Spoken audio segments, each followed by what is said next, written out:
Bonjour chers frères et sœurs de l'église de l'île Jésus, nous sommes aujourd'hui le mercredi 16 novembre 2022 et nous allons méditer ensemble Ézéchiel chapitre 6. Ils reconnaîtront que je suis l'Éternel. Ce leitmotiv, qui va revenir 4 fois dans ce chapitre, nous laisse sur une question.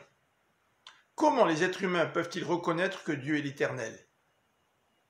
Dans ce texte, l'auteur ne nous parle nullement de l'action du Saint-Esprit sur l'homme, qui le pousse à la repentance et qui le pousse à reconnaître que Dieu est vraiment l'Éternel. Mais au contraire, Ézéchiel va souligner que c'est au travers du jugement, du châtiment, que le peuple d'Israël va reconnaître que Dieu est vraiment l'Éternel. C'est l'épée des nations étrangères qui vont accomplir le jugement annoncé sur Israël. Versets 2 à 7. L'Éternel demande à Ézéchiel de prophétiser contre les montagnes, les monts, les collines, les ravins. Ce sont les lieux où le peuple se livre à l'idolâtrie. Tous ces lieux seront détruits et les idolâtres seront mis à mort. Les autels, les idoles, les encensoirs, tout ce qui était utilisé pour pratiquer l'idolâtrie sera détruit. C'est alors que le peuple reconnaîtra que l'Éternel est vraiment Dieu.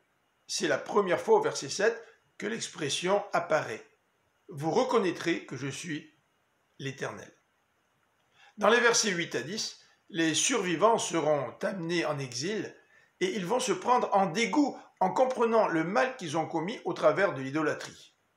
Et la fin de cette section, le verset 10, répète le leitmotiv « Ils reconnaîtront que je suis l'Éternel ». Dans les versets 11 à 17, la colère de l'Éternel va déferler sur le peuple qui sera dévoré par l'épée, par la famine et par la peste.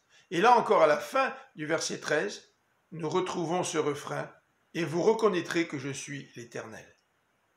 Le verset 14 ajoute que l'Éternel va dévaster le pays pour en faire un désert. Et ils reconnaîtront que je suis l'Éternel.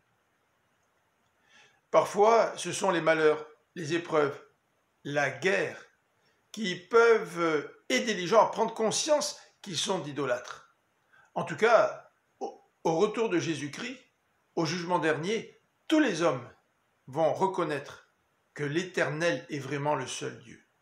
Ce qui est surprenant dans ce passage, c'est que le texte ne mentionne nulle part une repentance de la part du peuple d'Israël. Je vous souhaite une bonne fin de journée, que le Seigneur vous bénisse. À demain.